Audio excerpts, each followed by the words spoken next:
evening to our distinguished guests and participants who have joined us for the second episode in our dialogue series, Conversations with NCAER, where today we're going to focus on fiscal federalism.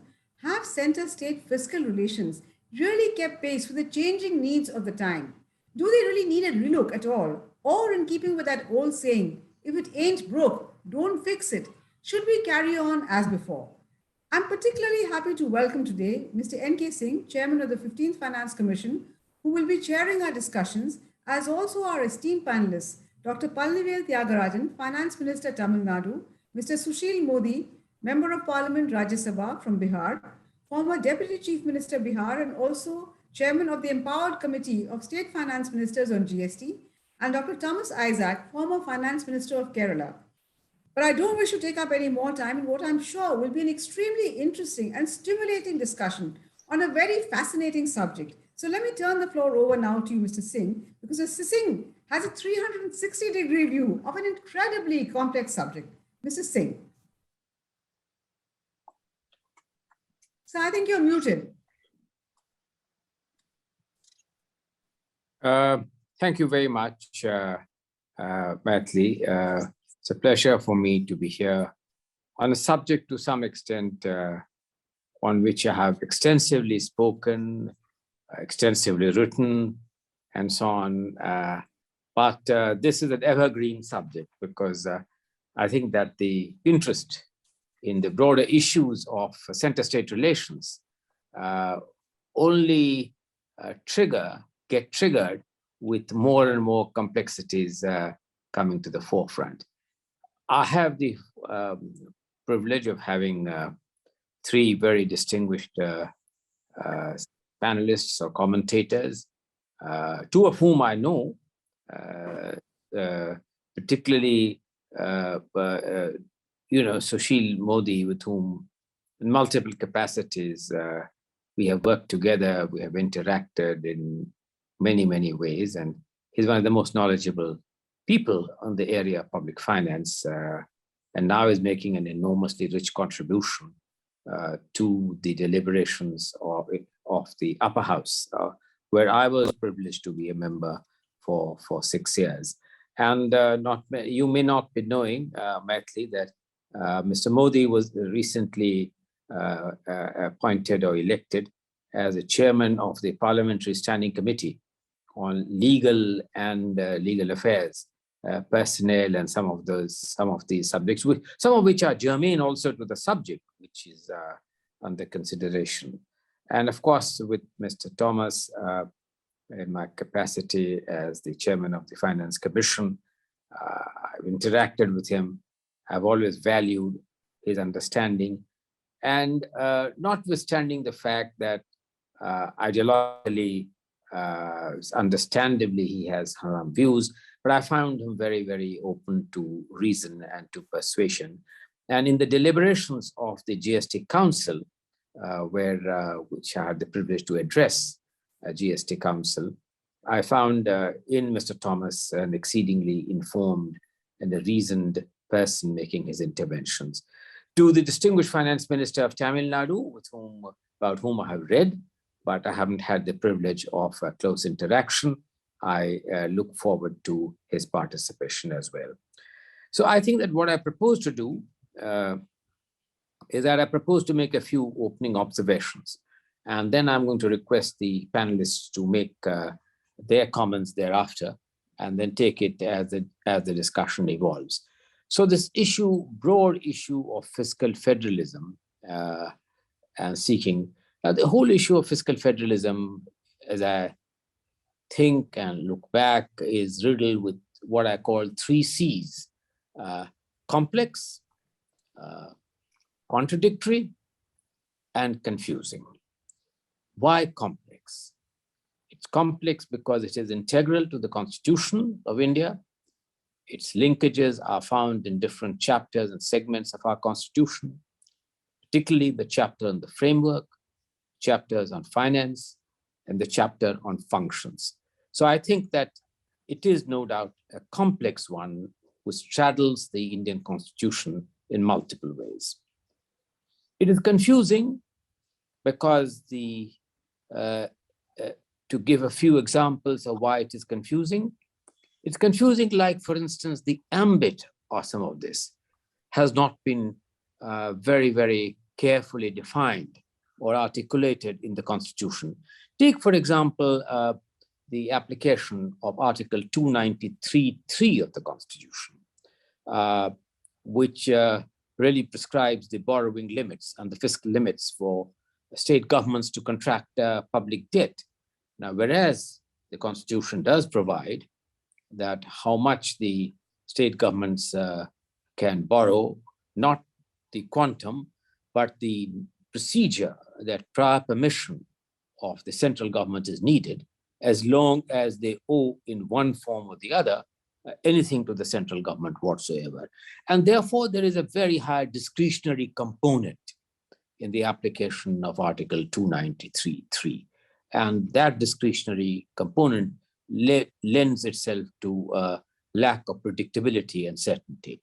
Or, for instance, the entire issue of the fiscal policy as a whole.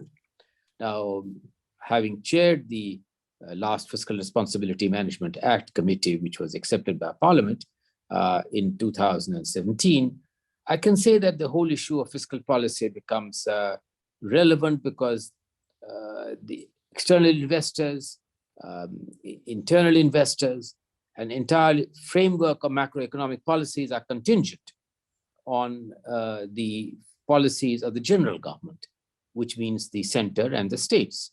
Now, whereas the rules for the central government have been defined and have been recalibrated over time, the rules of the state government prescribed in their own state-level FRBM Act have really, in some ways, not been symmetric to the changes in the 2017 changes in the central FRBM Act. Or, for instance, the need for a national fiscal watchdog. This is something on which in the Finance Commission's deliberations I have commented quite a bit. So we shouldn't really have an asymmetric response, namely one set of rules for the central government, but not very clear on what set of rules would apply to the state government, and the absence of a national fiscal watchdog, so to say, or a fiscal council, if you like, whose deliberations and recommendations are in no way binding either on state governments or on the central government, but which is to enhance the level of awareness in respect of macroeconomic data, particularly in respect of fiscal policies and its various dimensions. Contradictory. It is contradictory given significant changes in the constitutional provision over time. Now, I will mention just 3 or 4.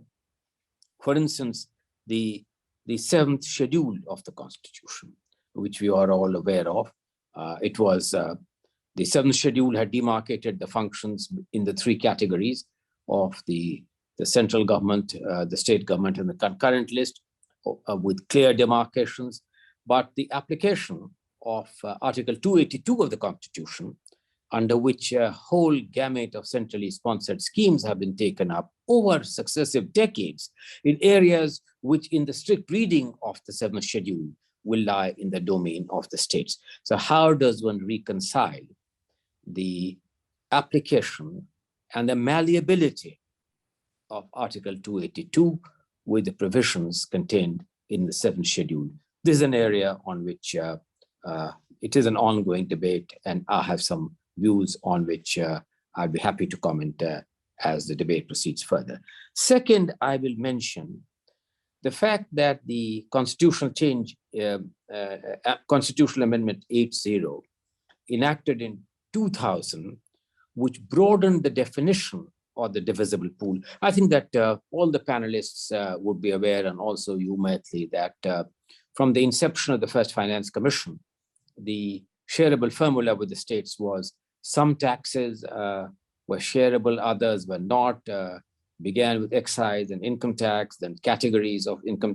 All that was then made into one common divisible pool in the year 2000, at the time of the 10th Finance Commission, with the Constitutional Amendment 80. But while enlarging the divisible pool, it also left out the cess and surcharge from out of the divisible pool. The debate is out on whether this can lead to a piquant situation where, on the one hand, finance commissions can give a larger pool from the devolution, but on the other, this is to substantially diluted by the cess and surcharge. Indeed, if you look at historical data for the last 10, 15 years, as the successive finance commissions, 2 or 3 before me, have increased the divisible pool in incremental ways, and the 14th Finance Commission in a significant way, and we kept it constant.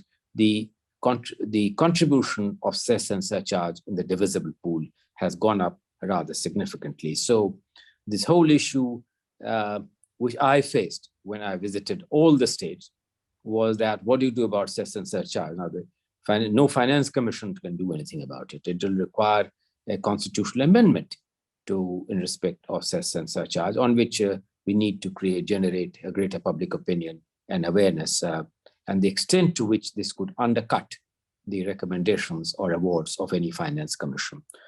Or, for instance, let me take the whole issue of the abridgment of Part 12 of the Constitution, which relates to the financial autonomy of the states, which that has been greatly circumscribed, as the 3 distinguished ex-finance ministers, the present finance minister would know, by the adoption of the goods and services tax.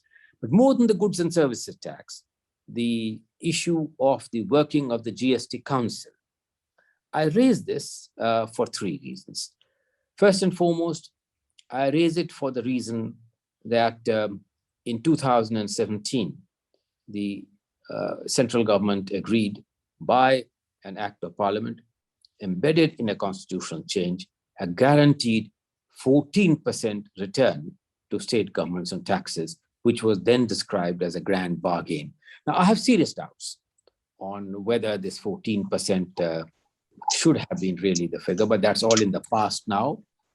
We are done with, but the fact remains that the assured 14% to the state governments, or which constituted part of the grand bargain for the GST, has had some deleterious consequences. I would mention only 2.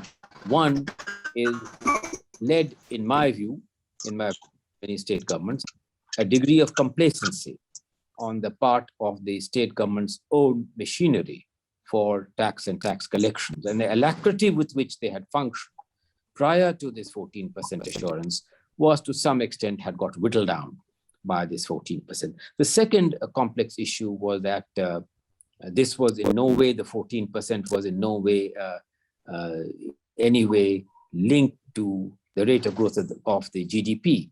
So at the stage when it was agreed, GDP numbers were very healthy, and it looked as though the compensation cess would be more than adequate to meet the liability of this 14%. But as our experience has proved, that given the pandemic and the global slowdown for the pandemic and consequences for our own GDP numbers, it has been an onerous task to meet these compensation liabilities, which has resulted in needless controversy on the way in which this compensation cess is to be surcharged. Or, for instance, if I may say so, and both Mr. Sushil Modi and Mr. Thomas will know this very well, that what happens if the decisions of the GST Council on the fixation of the rates of taxes really are done in a manner which in many ways then alter the revenue projections made by the Finance Commission? Is there a recourse mechanism? There is perhaps none, because the Finance Commission is not a permanent body. Whether it should be or it should not be is another matter, but it is not a permanent body. But the GST Council is a permanent body, which meets frequently and which, under the Ambit, can alter the rates of taxes in a manner which may or may not have a bearing on the tax projections on the basis of which the finance commissions are expected to make their award, and indeed the norms which they are to determine for purposes of determining the revenue deficit grants and the grant component of that. So these are all wide areas. The other last area which I'll mention before I hand over to the other distinguished panelists today is the area of the third tier. From where is the third tier based on the constitutional amendments in which powers were assigned to the third tier, the urban local bodies and the Panchayat Raj institutions, where are they expected to secure their resources? Unfortunately, as all of you know, in terms of the functionaries and finance, the expected transfer to the third tier is a rather mixed example when it comes to cross-state comparison. Some states have acted with much greater alacrity than other states have. And so the issue of the transfer of this remains somewhat a question mark. But more importantly, is the issue from where is the third tier expected to generate revenues to become self-sustaining. Now, as many of you know, under the Constitution, the Finance Commission is not obliged to give any resources whatsoever to the third tier. What it is obliged to do is that it is obliged to recommend the augmentation of the consolidated fund of the state based on the recommendations of the State Finance Commission for meeting the financial needs of the third tier. Now, successive finance commissions have faced this dilemma. I faced this dilemma greatly. And I realized that if I were to really follow the constitutional precepts, I should end up in making some recommendations. And the third tier may be in dire distress.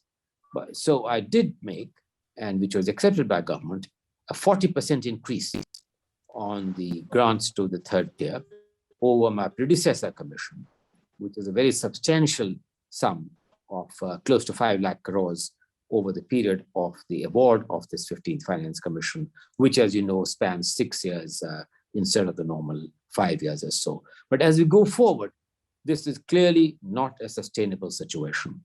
So how to really make the state governments adhere to the constitutional obligation of making the state finance commissions work in a manner where the third tier becomes a viable entity. Now, it is true that with the subsuming of many of the taxes under the GST, a lot of the sources of revenues of the third tier got merged with the GST.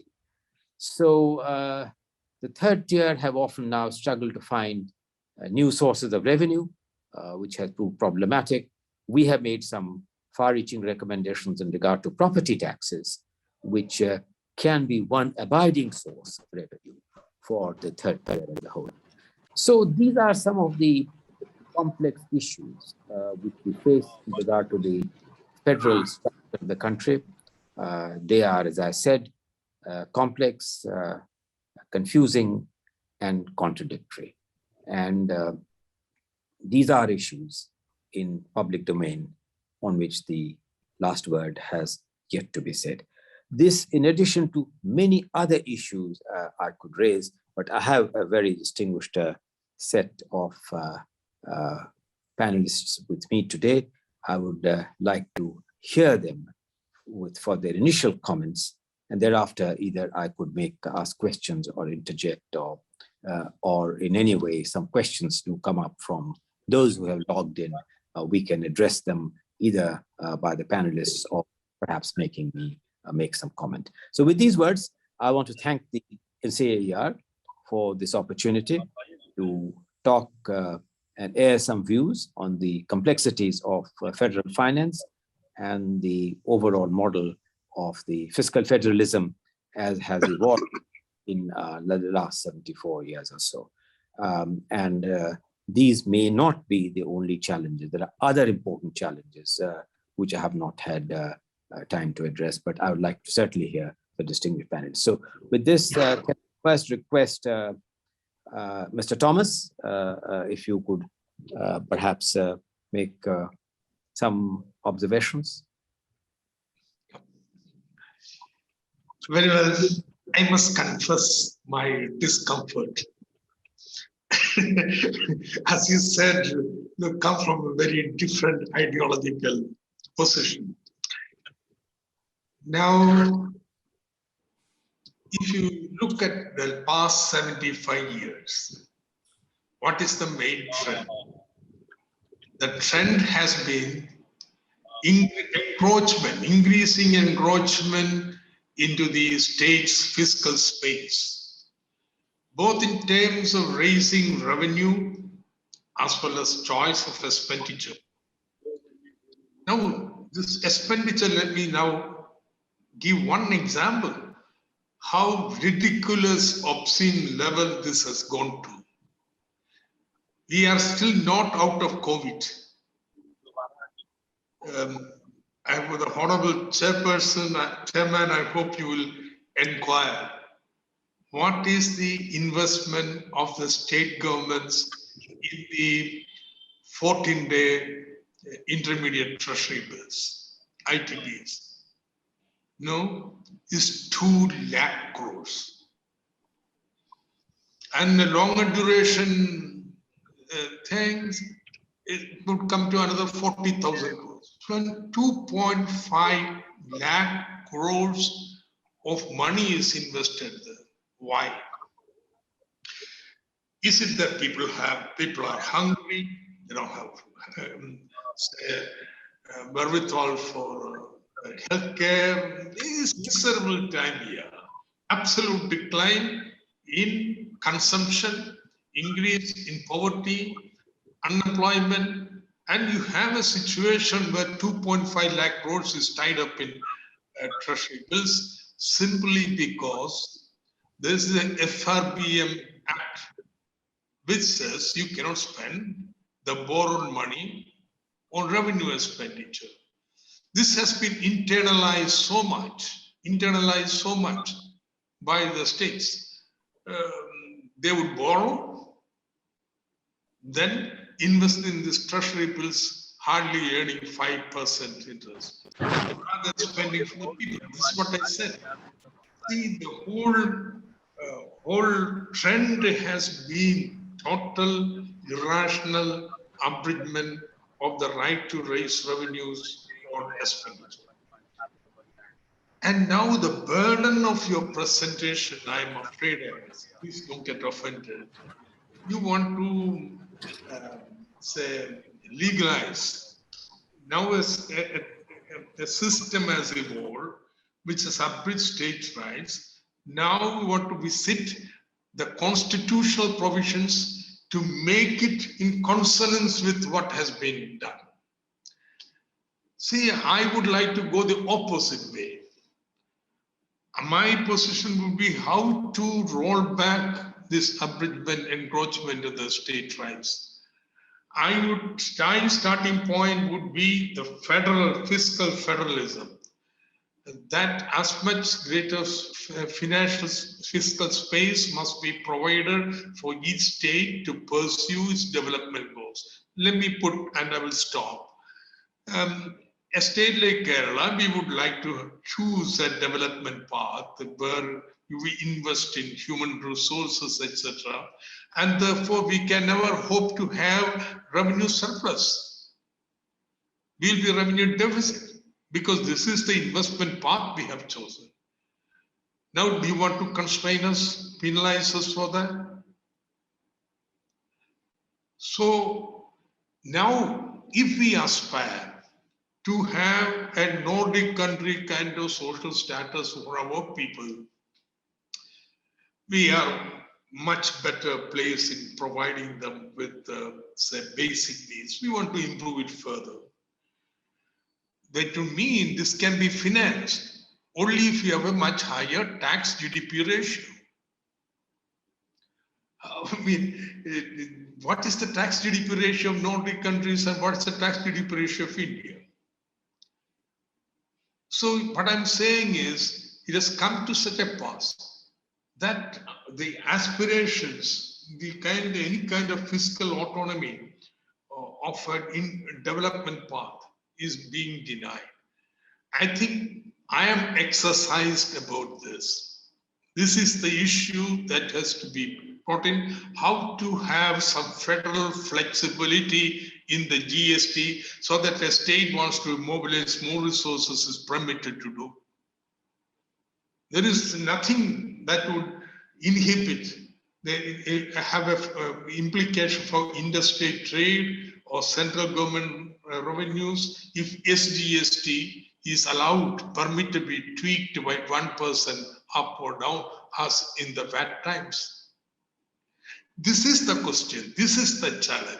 How do we bring federal flexibility into the system? You are muted, sir. You are muted. N.K. Singh, sir, you are muted. As you mentioned about the fact that per se, I had referred to the somewhat different ideological perspective which you bring on some of these complex issues. I find myself very substantially in agreement with you on many issues. Let me comment on the issues on which we have a commonality of views. And indeed, these are commonalities in public domain. I entirely agree with you that our tax GDP ratio does not permit the latitude for enhanced public outlays, which would be necessary. In fact, if you read the chapter on resources in my commission's report, which has been accepted, it's a pathetic picture of what the tax GDP ratio stands at today of the country as a whole. It is in the region of 16, 17%. And on the GST alone, the extent of lack of being able to realize that could be, in independent estimates which you made, could be 4 to 5% of GDP. So I entirely agree that both in respect of indirect taxes and in respect of the individual taxes, tax to GDP ratio has to substantially increase for supporting public outlays, which are necessary to address issues of poverty and some of the other social sector malaise which you mentioned. So on that one, I am in total agreement with you. You mentioned also about the fact that the states must have a right to choose their development path. I couldn't agree with you more on that one, but let me then ask you a somewhat adversarial question. Thomas, look, centrally sponsored schemes was an aberration in the original architecture or the 7th schedule, wasn't it not? Why were the states compliant to based on the use of Article 282 to accept with alacrity all centrally sponsored schemes? To give you an example, each year, the central government alone spends 3.5 lakh crores as central government's contribution on the centrally sponsored schemes.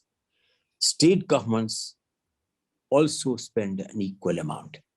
No state government has so far, tell me, as you were finance minister for a very long time, I said, did it ever strike you that many of these centrally sponsored schemes Kerala didn't need?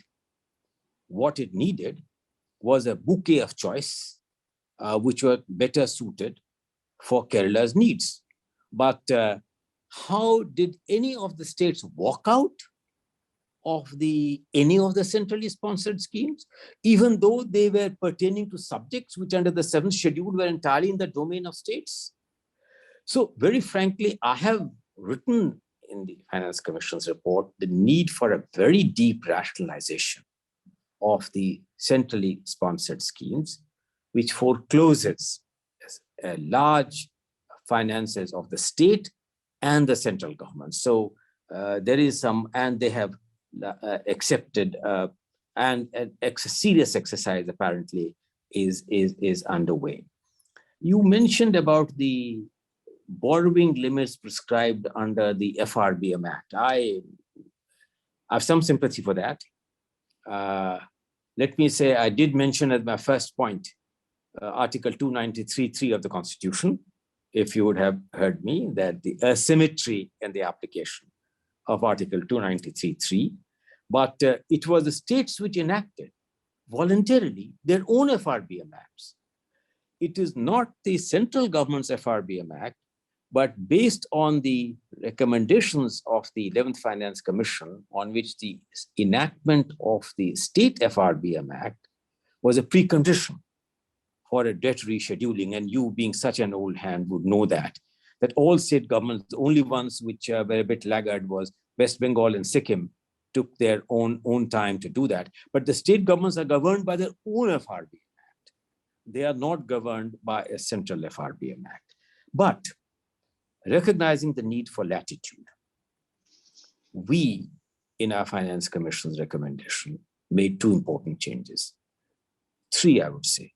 For the first time, instead of giving a fixed point, we gave a range within which you could calibrate your fiscal deficit numbers to suit your requirements. Second, we gave a differentiated path for the center and the states and allowed a latitude for the first 2 years, taking into account the needs of exactly the expenditure which you mentioned on the pandemic, latitude to the state governments by allowing 1 percentage point higher than the states had prescribed for themselves, by giving a much greater latitude.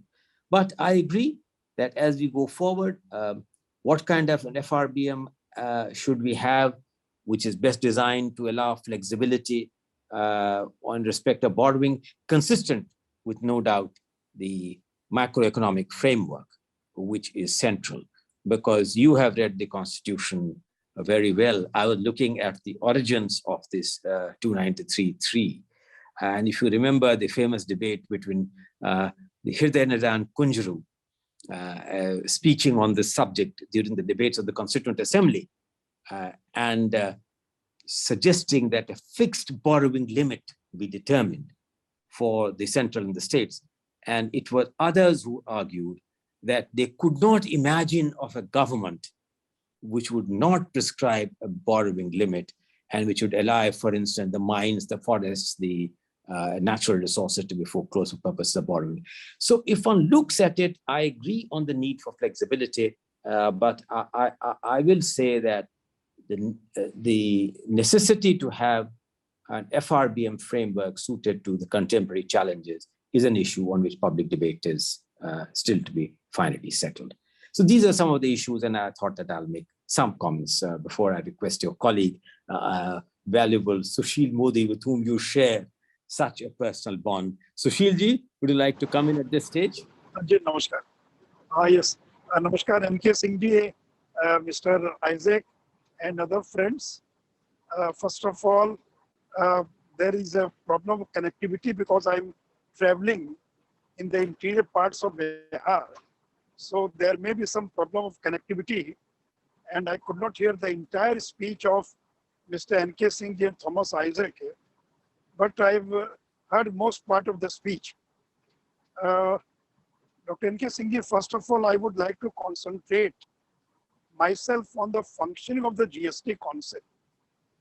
And I think after independence, this is the best example of cooperative federalism, fiscal federalism, whichever federalism you can say. This is the functioning of GST concept. And I would not go into the details.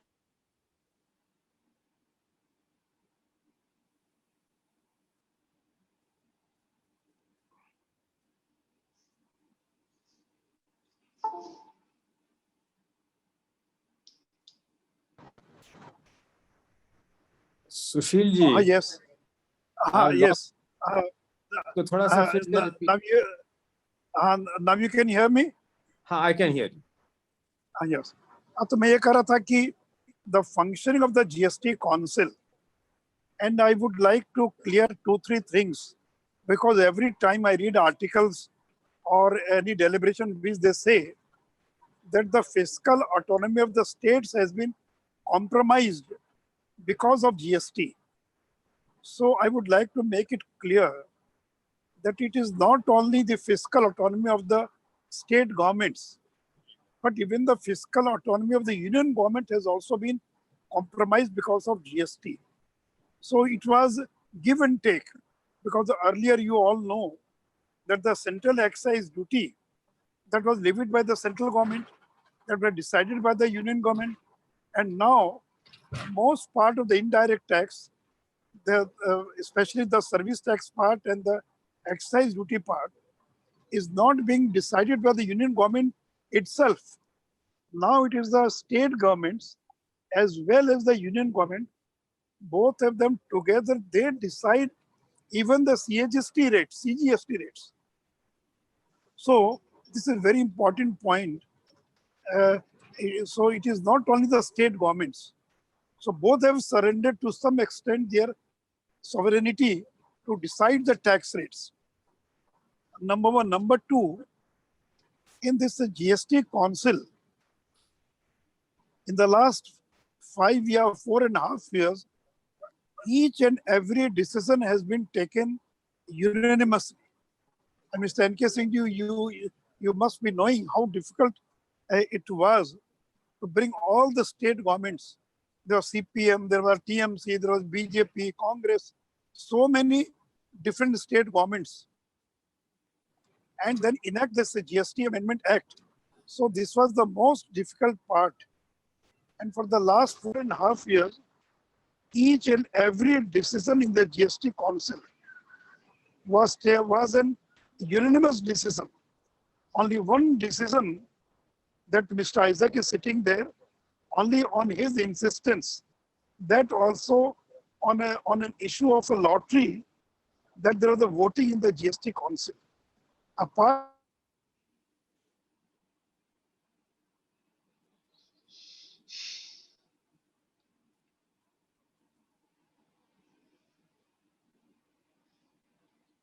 Sushil ji, I have lost you, or we have lost you.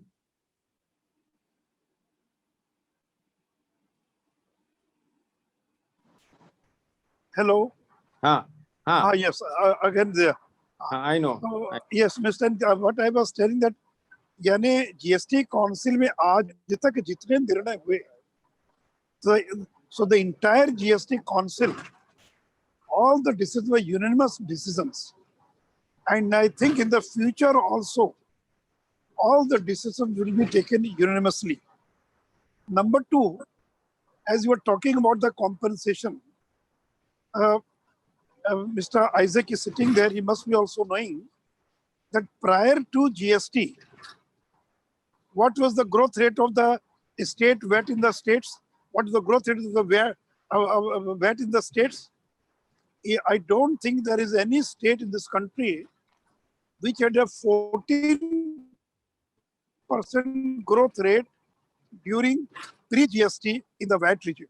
And how much revenue we were collecting? And if you compare, if you leave aside the last 2 years because of COVID, so the revenue which was being collected by the states in the VAT regime, and now the revenue which is being collected because of GST. So the GST revenue of most of the states, the growth rate is much more what it was during pre-GST regime. Number three, as you talked about the compensation, I think I was not there at that meeting when this 14% growth rate was decided. And I don't think that after 21st July 2022, this compensation can continue. With this compensation loan, they have to union government just taken loan on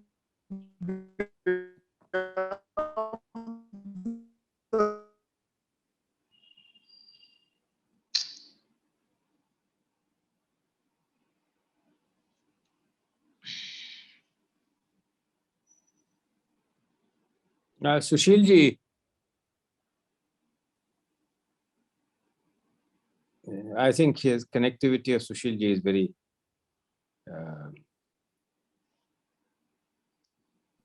So maybe we can move to Dr. Palanivel and come back to Mr. Modi. Yes, I think so. So then can I request you, Dr. Palanivel, to make your valuable observations. We'll come back to some of the points raised by Sushil ji. I haven't had the opportunity, but let him. So kindly, let's go ahead. Thank you. Thank you, Mr. Singh. Thank you, Dr. Thomas. Thank you, Mr. Modi, for your comments. Thank you to the NCAER for inviting me. As somebody who has entered the... Sorry, should we see if Mr. Modi can go? Or? Yes. No. Again, the now correction is there. So I mentioned, now you can hear me, Mr. Singh? Yes, I can hear you. Yes. So I think this, and another thing, many times they raise the issue of trust deficit. Where is the question of trust deficit?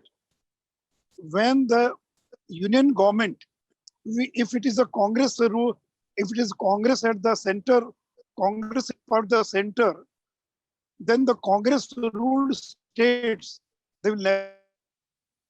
When Narendra Modi ji at the center,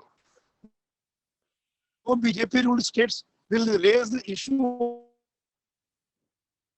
of trust deficit, or that the state governments. I think more politics is there, and I don't think in fiscal federalism or in the field of finance, no ideology is involved.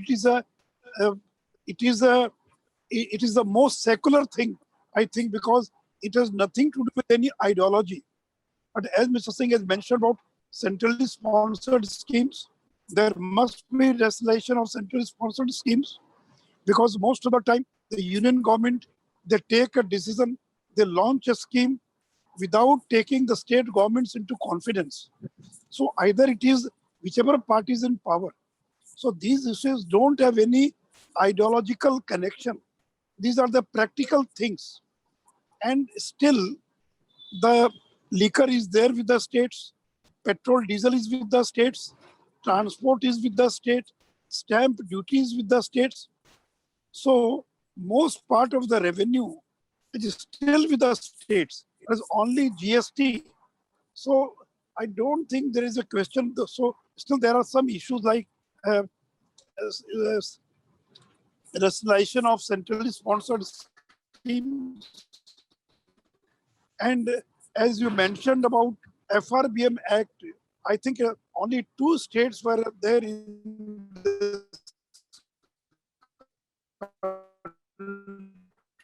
the West Bengal and Kerala.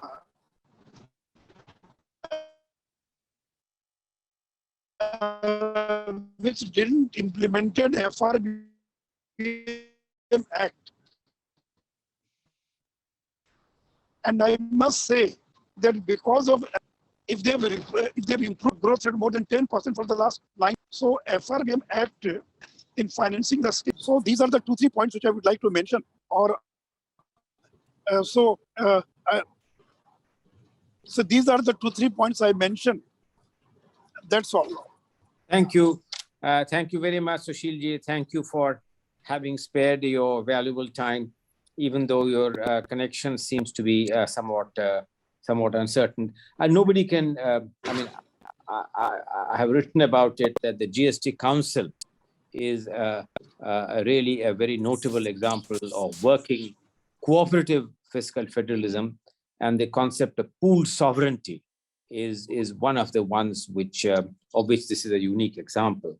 And the fact that decisions have been unanimous is another unique feature.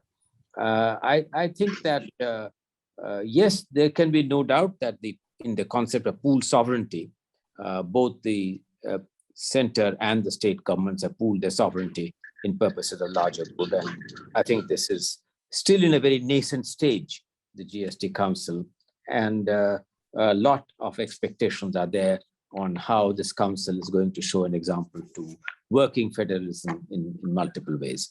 These are some of my initial remarks on something that your comments, Sushilji. I'll come back to you, time permitting, but now I turn to the Honorable Finance Minister of Tamil Nadu. Sorry, he began speaking and then Sushilji came back. I apologize, Mr. Thiagarajan, that Sushilji came back the second time. Please go ahead. No, not at all, sir. I understand that the one with the weakest connection should be given the priority. So I appreciate that. Thank you very much. Good one. Sir, I think as somebody who has come very recently to public life and a second-term MLA and a first-time minister, it doesn't behoove me in the presence of so many distinguished, long-serving public figures to talk about philosophy so much of the Constitution. So let me just maybe play to my strengths as a 30-year expatriate, as a former banker, as a former consultant, to talk about this from simply an execution perspective, a complexity perspective, a comparison with other countries and other societies. And in passing, maybe touch a little bit on the comments made by the other panelists, the other distinguished panelists. So the first thing I would say is I completely agree with Mr. Singh about the complexity, the contradiction and the confusing aspects of this. In particular, the complexity, I would say that as the scale of our country has grown, both in terms of the size of the economy and the population, it is inconceivable to imagine running these schemes from one point for 1.4 billion people.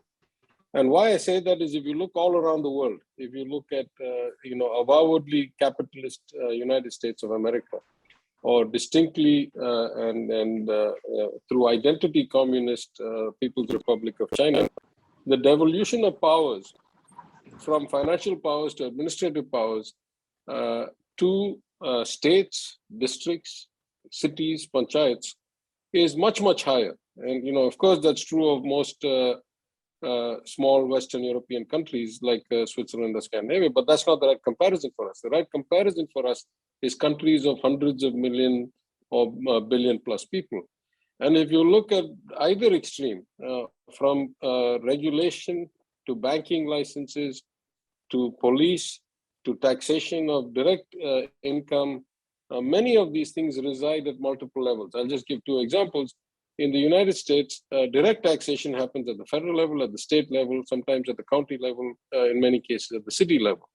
If you look at education policy, school boards, if you look at police hiring, it happens at the city level and maybe at the county level.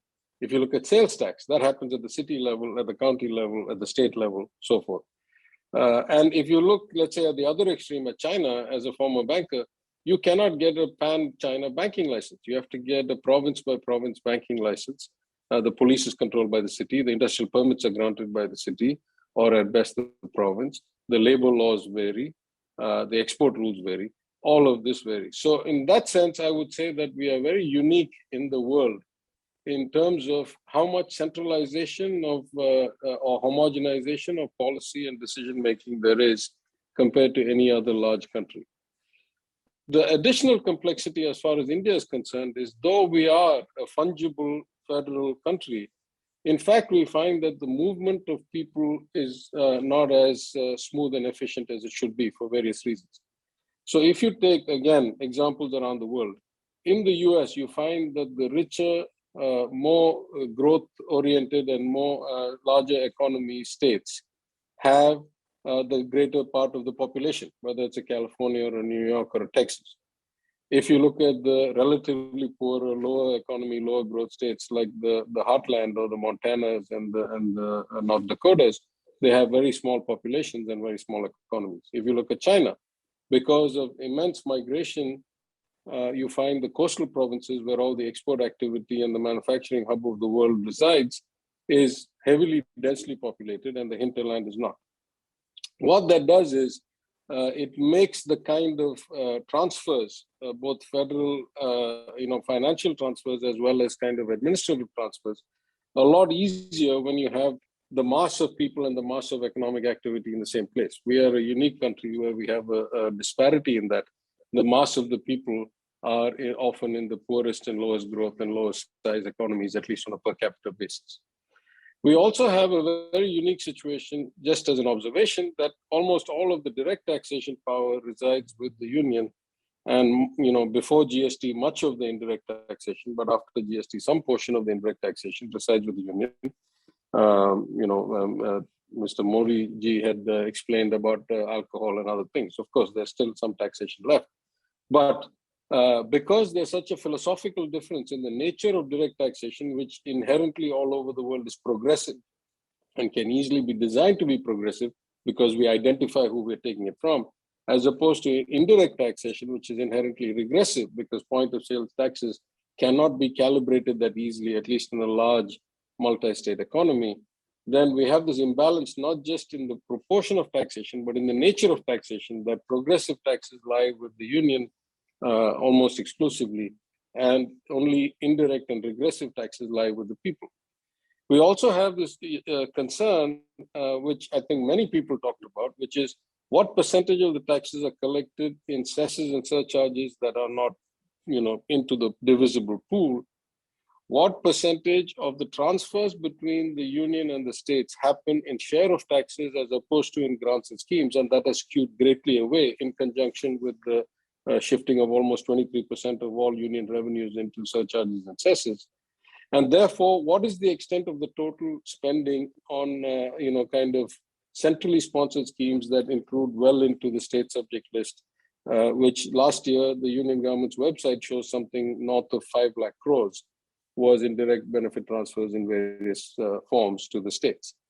Now, of course, there's a history here that Mr. Singh very, validly asked, where were you when it was in your benefit? Why did you not object if it was an intrusion into your rights? A valid question. And I think others who have greater depth of experience and history than me can answer that question.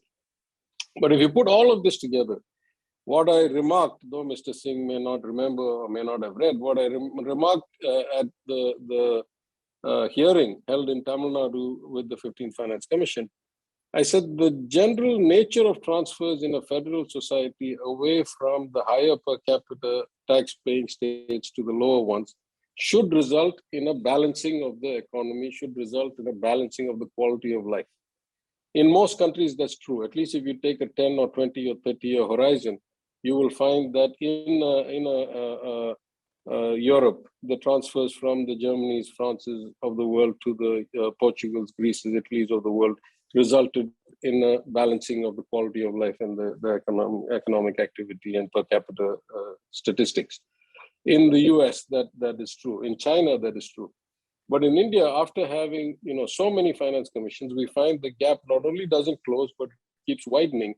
And one asks the question then, is there something structurally that prevents the kind of growth rates that have been achieved in the relatively well-off states with relatively low populations from happening in the other states?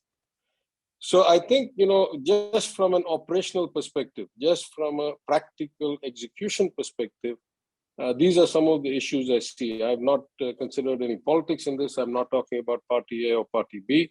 I'm just saying from a physical outcome based on execution and administration and handling of the finances, we are not seeing such great outcomes. And the theory would suggest that because we are uniquely centralized, those are some of the variables behind these outcomes. I'll just give a bit of direct response or direct comment on some of the points made earlier. I think the issue of moral hazard about the 14% is possibly, is inarguable, at least in theory. In practice, in Tamil Nadu, for example, some years we did cross the 14% growth in GST and were not eligible for compensation. And I have the confidence because of our administrative model that we will definitely not be eligible even were it to be extended. So, there is something to be said about execution versus moral hazard or free riding based on a guarantee. There's, of course, the reverse issue that in our case, the 2 years before we entered GST had been flat years of growth, though we had had about 13 to 14% commercial tax, sales tax growth rates, VAT growth rates in the earlier years.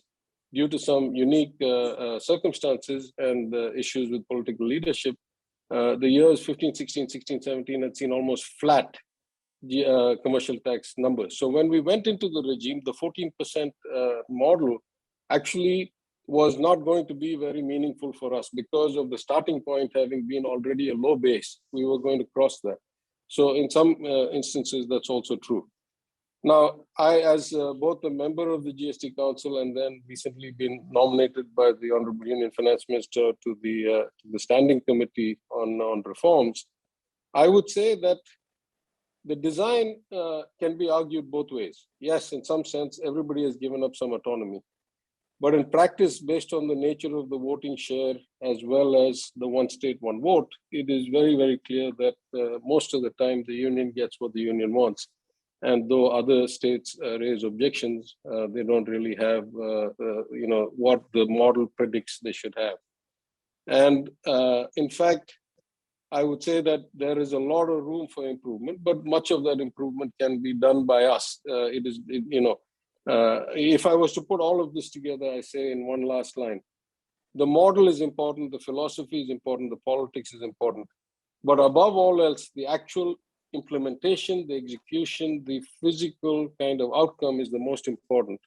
And all too often, we find there's a disconnect of all policies, of all philosophies, of all politicians. I'm not making this one-sided, that we talk a lot of things about what we want to achieve and what our vision is and what is fair and what is autonomous and what is not. And outcomes rarely match these. So I'm just keeping it at a very low operational level, and I defer to the wisdom of the three of you who have much more experience than me to talk about the historical evolution and the philosophy and the politics. We need to improve the outcomes a lot, is what I feel. And that means the model probably needs to change quite a bit. Thank you. Well, thank you very much. I do recall interactions to the 15th Finance Commission when we were there. And I must really compliment you on having brought to today's debate an international perspective, which you have brought on many, many complex issues. I was, for instance, the whole issue of the devolution of powers itself to different layers of government. And indeed, you know equally well that the whole concept of federation is embedded in the broad philosophy of subsidiarity, which means that seeking the layers of government which are best really designed to address the needs of the people. And all concepts of federation in one form or the other are based on this subsidiarity principle, which the OECD really has some very interesting templates on that. And I'm glad that you have alluded to that. On the issue of whether, in terms of powers of taxation, on direct taxes, that the issue of direct taxes are entirely in the domain of the central government.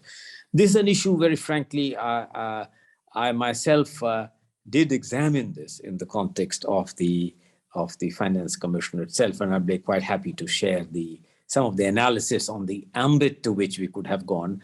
I came close to, frankly, recommending some greater latitude on that and walked away from it. So I'm glad that you have frankly tickled my memory on this particular aspect. I was quite tempted to move in that direction. You, of course, have mentioned about the nature and the skewed up nature of the taxation in general, that indirect taxes by definition are regressive. And those powers, of course, are now an issue on which the GST Council is really best equipped to take a view on that. You have raised very frankly, Mr. Thiagarajan, I must compliment you on this whole issue of the balancing which you have raised on life quality and on the principles of the broad distribution. And very frankly, I can share with you that there was a serious analytical persuasion by domain experts, including, if I may say so, some members of my commission itself, which did suggest that why go into this once you have done the vertical, which is the between the two layers of the central government and the state, when it comes to interstate distribution among the fixation of norms with it, do away with the whole concept of grants, which, by the way, are not small. The grants, if you see, are 10 lakh crores are grants, of which about 4.5, 5 lakh crores for the third tier. And then, of course, there is this issue of 2.5 lakh crores or so for the revenue deficit grants. And then there is a big component for the disaster and disaster management as an important component. So it is true that some of the members had argued that why get into all this? Why not just take the entire total divisible pool, do it, just adopt one formula, do it on the basis of per capita income, and call it a day. Now, suppose we did that. I'm asking you quite hypothetically, since this is really not a political debate, and I was impressed with many of the things which you said. Suppose we did that. What would happen in practice? The practice would be that states which have much higher levels of poverty and also higher levels of demography, the two happen to be symmetric, would walk away with most of the divisible resources. We felt that this would hardly be fair to the needs of the states which have done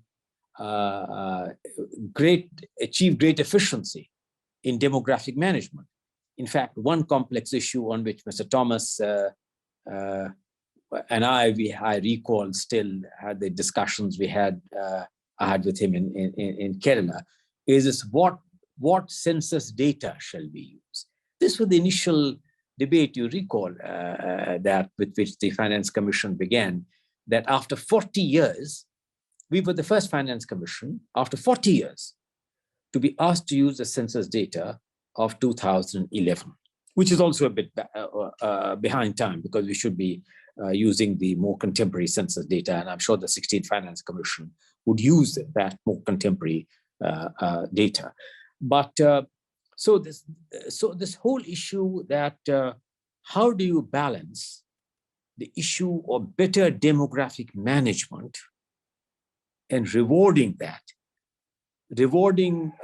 better tax buoyancy rates compared to the compelling needs and the needs criteria per capita income and population figures the most dominant sort of thing.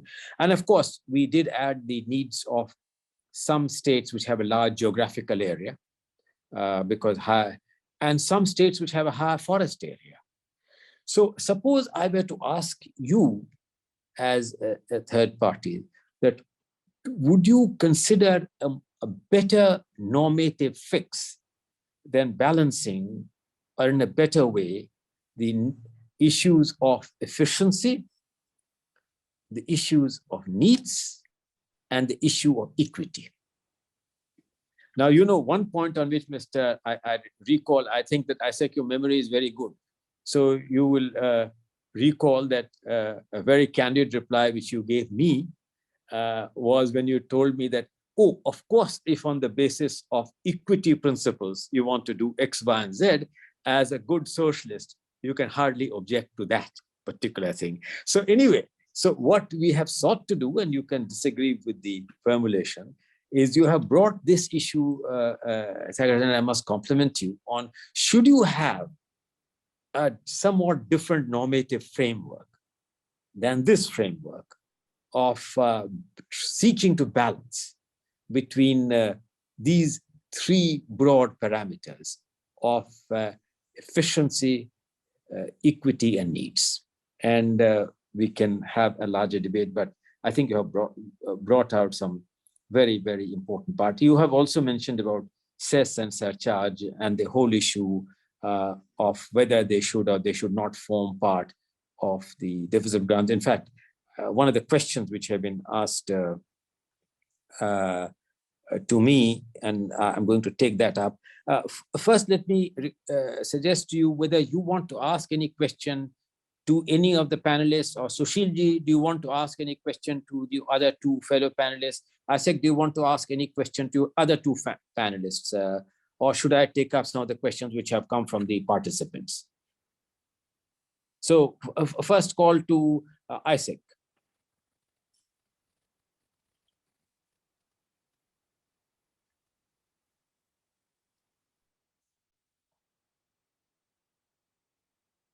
Isaac, I don't hear you. Sushilji, are you online? Yes. Do you want to ask any question to your two other fellow panelists, or not at this stage? Should I take up the questions from the audience? No, you take question from the audience. Audience, okay. Mr. Thiagarajan, do you want to ask any question to any of your two? So if you don't mind, I don't have a question to ask, but I want to respond to your question, which is a very penetrating question.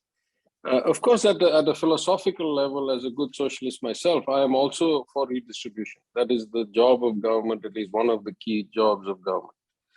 The points I had made, if you remember, during the 15th Finance Commission, I had made three increasingly progressive or technical points. The first one I had made was that part of the job of the Finance Commission is to make the transfers conditional on achieving certain targets or certain goals.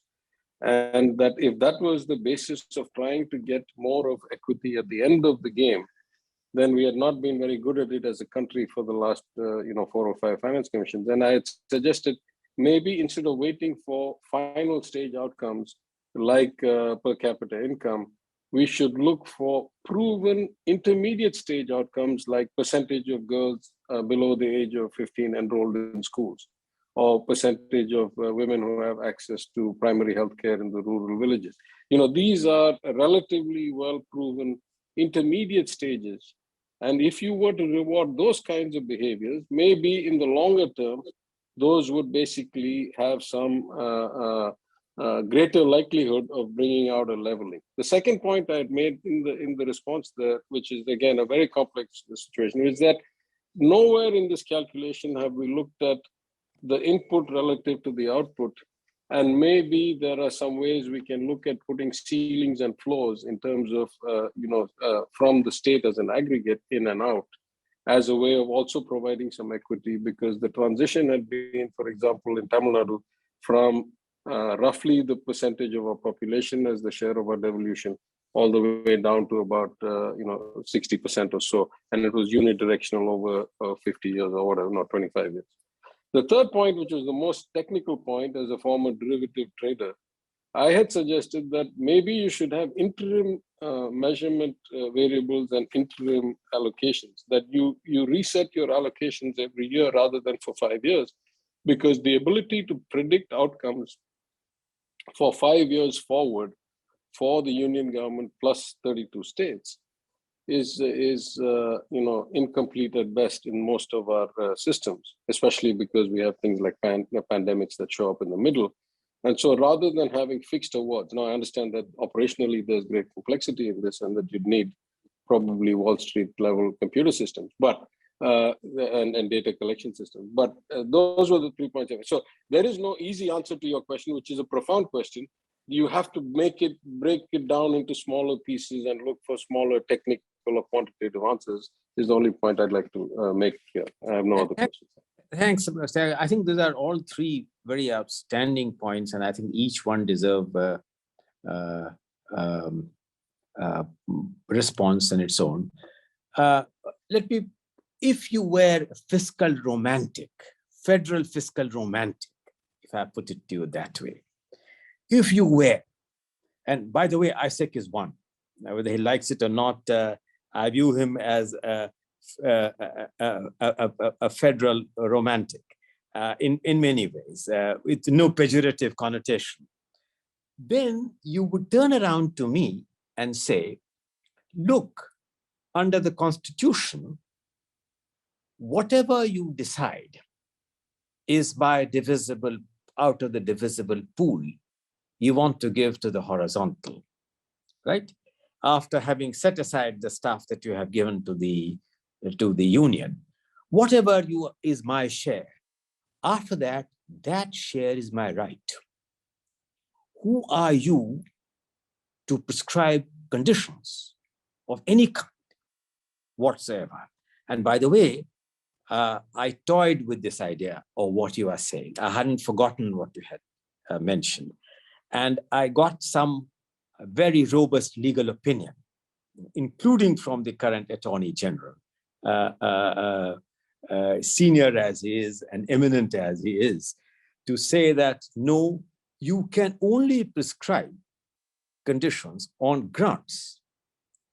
You cannot prescribe conditions on what is their right of the divisible pool. So this is to the first part of your very learned remarks. And on the grants, I have, not on the revenue deficit grants, because that I have done it on a normative principle, but to the third tier, it is littered with conditions of various kinds. In fact, I have gone in for eligibility criteria, audited accounts, being put in the computer, the matching of the computer audited accounts, on property taxes, on state finance commissions being constituted, wherever it is grants. And we had the latitude because grants are not rights. So wherever it is discretionary, we have imposed conditions, but your question is a larger one. Your third question also deserves. The third question, in fact, is a very important question. That's a question which I mentioned, that there is no recourse mechanism. You can only, the one country which has followed the recourse mechanism is Australia, which has a permanent grants commission and a permanent expenditure commission. So that's where they are looking at outcomes at each financial year and calibrating that. But that will require a fundamental change in the manner in which our structure is designed to work. But I think the last word on this issue of recourse and recalibrating the awards has yet to be said. And I think that your remarks hopefully will trigger a greater discussion. Now with these, and since time is short, I have some questions.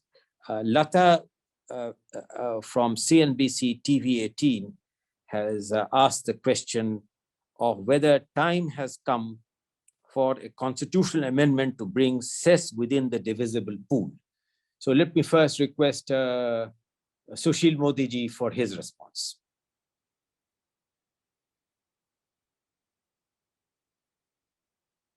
Sushil ji.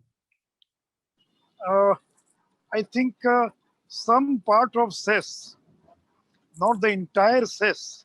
See, because this vertical imbalance that was also designed in the constitution. It was a deliberate. So more power was given to the central government, either the fiscal power or the legislative power.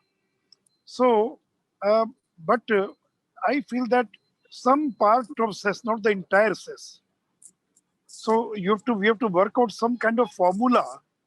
So some part of cess should become part of divisive pool, because this has become a very debatable issue in the last many years. Because the union government is collecting more through cess and surcharge than the normal collections they are doing. Yes. So you have to find out some kind of formula that, like 42% you are giving the divisive pool to the states, 41%.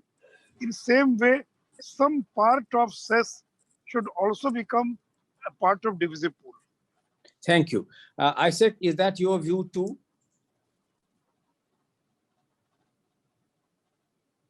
I think that we have lost Isaac. Professor Thiagarajan, what's your view on this question? So I feel like there should either be some inherent limitation on how much cess can be levied, or there should be some requirement that it should be in the divisible pool. We have a one-sided kind of system where there's no limit or ceiling or cap on the cesses, and that it doesn't require to be in the divisible pool, I think is a skewed balancing of rights, and it's not fair. Thank you. Okay, that was your response to Venkatesh. But of course, she has rightly raised the issue that following any of this path will require a constitutional amendment, because that constitutional amendment introduced in 2000, year 2000, which specifically kept this out, would then require a fundamental rethink. There's a question from Mr. Alok that this is a question I want to address to Sushilji, because he has been there in the GST Council. Sushilji, he wants to know, Mr. Alok from NIPFP, when the GST Council meets so frequently and changes rates at times, how can the Finance Commission make meaningful recommendations? No, Mr. N.K. Singh, you have already, in one of your articles I have read, that there should be some kind of coordination between Finance Commission and the GST Council. So, but see, in the last 1 year, there is hardly any reduction on the tax rates of any items. In the very beginning, lot of reduction took place. And I think now it has been stabilized. Now they have constituted a committee also for rate rationalization. So I think that now it is not a very big issue. To great extent, it has been resolved. Thank you. Isaac, are you there or have you logged out? Perhaps I don't find. Mr. Thiagarajan, do you have any comment on this? No, nothing more to add. Okay. So, Mr. Alok, you have got there is a question which has come from the eminent economist, Mr. Sudipto Mandal, whose name many of us would be familiar with. He was a member of an earlier finance commission and a very eminent economist who has asked the question, what are the views of the panelists on the exclusion of alcohol and petroleum products from the ambit of GST? So let me begin with you, Professor Thiagarajan. So I believe that more and more products should actually be left to the states. I believe that there must be some independent variability within the control of the states. I always cite the single example that Tamil Nadu, which led the nation in the free noon meal scheme, though I'm from the opposite party, when Mr. MGR of the ADMK decided that he was going to expand it to 100% of all students, the only way he could finance it was by changing the entire sales tax on all products everywhere in the state by 1% from 7 to 8%. Our entire society bought into that. And he raised a huge amount of money. And with that, in the early 80s, basically fed every child in the school, irrespective of means testing. These are the kinds of decisions that states should be enabled to take. And without the power to raise or lower taxes as they see fit to their unique circumstances, they are not really equal partners as envisioned in the Constitution. So goods that are largely sold interstate, that are kind of export market, and that have some kind of a standard, validation and so forth, I can see that GST adds a lot of value. But there are a lot of things that are inherently local markets where I believe the states' rights need to be protected, because the states have to have some fiscal rights within their control. And there's a huge diversity in the states, right? I mean, whatever independence we started at, no state was more than 2:1 on any other state in any measure. Today, we are 70 years later, the ratios are 5:1, 7:1, 10:1, whether it's development index, whether it's, access to healthcare, whether it's infant mortality, whether it's per capita GDP, GSDP. So you have a situation where there's a lot of variability, and you should have the flexibility to deal with that. So I would be for more products staying within the states and less going into the GST as a fundamental principle. So, Sushil, did you agree with that, or you have a I could not hear your question. Can you repeat your question? Yes, the question is, this is the question from Mr. Sudipto Mandal. Yes. On the views of the panelists on the exclusion of alcohol and petroleum from the ambit of GST. See, this is, I've already written an article on this also. So in the near future, it is not feasible to levy GST on petroleum products, because in that case, the highest rate will be 28%. It means 14% for the states and 14% for the union government. And as on today, the tax rates are more than 40 to 60%. So there will be a loss of more than 4 lakh crore to the union government in the states. So are the states ready to bear that burden of more than 4 lakh crore? So I don't think it is feasible to bring GST, to bring petrol, diesel and other petroleum products under GST in the near future. And one more thing I would like to tell Mr. Sudipto Mandalji, because my officials, they told me that in most parts of the world, uh, they levy over and above GST rates, they levy an extra tax over and above the GST. So it is not that if as on today, if there is 40% tax rates in India, central government, the state governments, and the highest rate is 28%, in that case, the states and union government will be allowed to levy over and above 28%. Otherwise, there will be a big, huge revenue loss. I don't think that any states will agree to this proposal as on today. Thank you. Is Mr. Thomas still here, or he's logged out? Perhaps I don't. He is perhaps not audible. One question has come, it's an interesting one from Mr. Louis Tillon. Which question is this? He said there seems to be some agreement among panelists about the need for federal flexibility and greater freedom for states to choose their own development path, with which he agrees. And he would like to raise a simple provocative question. Imagining for a moment a landscape of greater fiscal decentralization in India, what do panelists think should be the role of the union government in fiscal matters? For example, from the viewpoint of a state like Kerala, does the achievement of a Nordic-style welfare state in India require a particular role for the center? Now, before I request Professor Thiagarajan and Sushilji to make any comment, I'd just like to mention that all this, of course, Louis, has to be in the framework of our constitution, because the constitution itself prescribes many of this and will require very far-reaching changes if you are to alter the matrix. The other thing is, of course, the overall macroeconomic stability is the obligation and an indivisible obligation of the central government in matters of debt, fiscal issues, on keeping the overall framework, because all borrowings by the central government are upon the comfort of the Consolidated Fund of India, and all borrowings by the state are upon the comfort of the Consolidated Fund of the state government. So subject to this, of course, I think there is agreement on both Mr.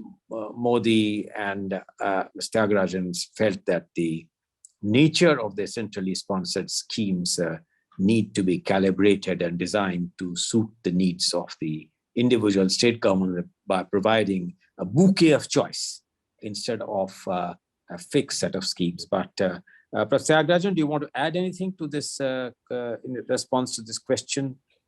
No, I think you captured it very clearly. So there is a clear role for the union in terms of the currency, the debt, external borrowings, stabilization, interstate commerce, and so forth, which are all heavily fiscal matters. On the development side, I would say I'm more concerned about execution than I am about the philosophy of who's in power. You know, even the Swachh Bharat schemes and the Krish Kalyan schemes and stuff, the CAG report finds that when the government tries to go from the union directly to the third tier, the implementation ends up with so much variability and so many limitations. You can build the toilet, but you cannot guarantee continuous running water. You can allocate the fund, but you don't know which schools are whitewashable, which are acrylic paintable, and which ones are thatched and cannot take either. So this kind of variability inherently makes it much more likely that you will get effective outcomes when it is administered locally than when it is administered remotely. That's the only thing I'd add. Thanks. Thank you. One last question from Mr. Rupashi Khatri. And this question is addressed to Sushil Modi ji and then to me, but Sushil Modi ji.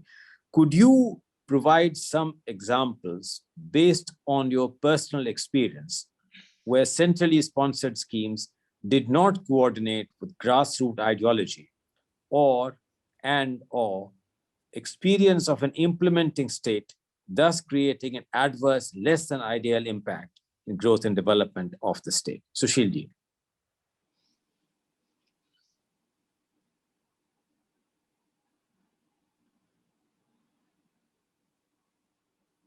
Sushilji? Mr. N.K., what I was telling, that Yes. the centrally sponsored schemes, they are one size fit for all. Correct. So there is not flexibility in implementing those schemes. So they design the scheme at the central level, and the states has to implement. So there are a lot of problems. For example, in this PM Awas Yojana. So, but in a state like Bihar, there are good number of people, they don't have any land. So how, without land, how they are going to build their houses? And the government provide very meager amount to purchase land. And that amount, it is impossible to purchase land. So there are so many issues in centrally sponsored schemes. So it requires what you told, that bouquet of choice, and there should be flexibility, so you can make some amendments in those schemes also. Thank you. I think that we are more or less coming to the close of this session. I am grateful to the NCAER for having arranged this interaction, for the opportunity it has given me, for the exceedingly valuable comments made by three very distinguished panelists, Mr. Thiagarajan, Mr. Thomas, and of course, Mr. Sushil Modi, who have brought together and brought to bear their own individual perspectives and domain understanding. So, and I'm also grateful to the number of questions which were raised. They're all very pertinent questions, and I hope that the panelists or I have sought to address some of the concerns which the questioners had. With this, and with my thanks for having kept the debate on this broad issue of center-state relations, fiscal federalism as an ongoing debate. This is a subject on which interest will not wane, because the questions will not wane, and more complexities will need greater domain understanding, experience as we go along. So with this, I pass it on to you, Mythili, for your closing comments. Mythili. Well, thank you very much, Mr. Singh, but I'm afraid, yes, as you say, we've run out of time. So I'll have to end this absolutely fascinating discussion, but not without a very big thank you to our wonderful chair, to you, sir, and to our panelists, Dr. Palanivel, Mr. Modi, and Dr. Isaac. Mr. Singh put it very well. Fiscal federalism is marked by 3 C's, and not the familiar CBI, CVC, CAG that we normally hear in India, but complex, confusing, and contradictory. And the remarks from our panelists have shown just how complex, contradictory, and confusing it all is. And you have provided us much food for thought and possibly another episode in our conversation series. So thank you very much once again to all of you, our wonderful panelists and our chair, and also to the participants for a very spirited participation. Thank you from NCR.